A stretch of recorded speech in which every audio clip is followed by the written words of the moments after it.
ADC প্রশাসনের জনকল্যাণমূলক পরিকল্পনার অংশ হিসেবে এডিসি এলাকার 19টি জনজাতি গোষ্ঠীর জন্য 500 আসন বিশিষ্ট 19টি আধুনিক কমিউনিটি হল নির্মাণের উদ্যোগ নেওয়া হয়েছে।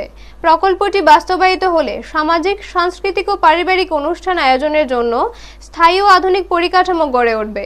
এই বৃহৎ পরিকল্পনার অঙ্গ হিসেবে 3টি কমিউনিটি হলের ভিত্তিপ্রস্তর স্থাপন ও ফলক উন্মোচন করেন এডিসি কার্যনির্বাহী সদস্য কমল কলয়।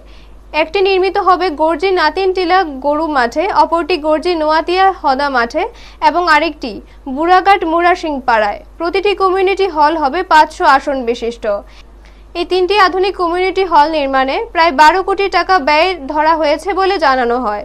অনুষ্ঠানে উপস্থিত ছিলেন বিশিষ্ট সমাজসেবী ডেভিড মুরাসিং, মারাক সম্প্রদায়ের সমাজপতি সুভাষ মারাক, নোয়াতিয়া সমাজের সমাজপতি উদয় সিং নোয়াতিয়া, মুরাসিং সমাজের সমাজপতি সুনীল মুরাসিং সহ অন্যান্য গণ্যমান্য ব্যক্তি ও এলাকাবাসী।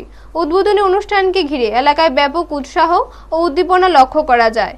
জনজাতিদের ঐতিহ্য, সংস্কৃতি ও সামগ্রিক উন্নয়নের লক্ষ্যে মহারাজ প্রদ্যুৎ কিশোর দেববর্মনের নেতৃত্বে এডিসি প্রশাসনের এই উদ্যোগকে অনেকেই ঐতিহাসিক পদক্ষেপ হিসেবে অভিহিত করেছেন। সংশ্লিষ্ট মহলের মতে এই কমিউনিটি হলগুলি ভবিষ্যতে সামাজিক সংহতি বৃদ্ধি, সাংস্কৃতিক চর্চার প্রসার এবং জনজাতি সমাজের সামগ্রিক উন্নয়নের গুরুত্বপূর্ণ ভূমিকা পালন করবে। ব্যুরো রিপোর্ট, নিউজ তৎকাল 24। যেটা তৃতীয় এডিসি, এটার দায়িত্ব শুধু আমাদের না, পূর্বাঞ্চলে, উত্তর পূর্বাঞ্চলে যত 9টা এডিসি আছে তারাও সেভাবে বাঁচিয়ে রেখেছে।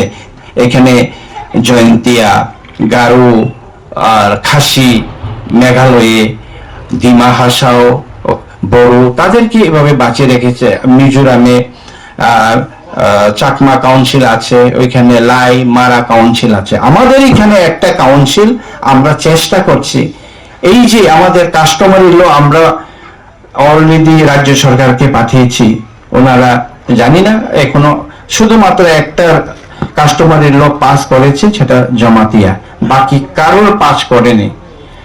গত বিধানসভার আগে কথা দিয়েছে, 18-র আগে কথা দিয়েছিল রাজ্য সরকার যে আমরা সরকারে আসলে সমাজপতিদের 2000 টাকা করে বাতা, এখনো বাতা কিন্তু মুখে মুখে, এখন কিন্তু আমরা কিন্তু 5000 করেছি, এডিসিতে জায়গা দিয়েছি।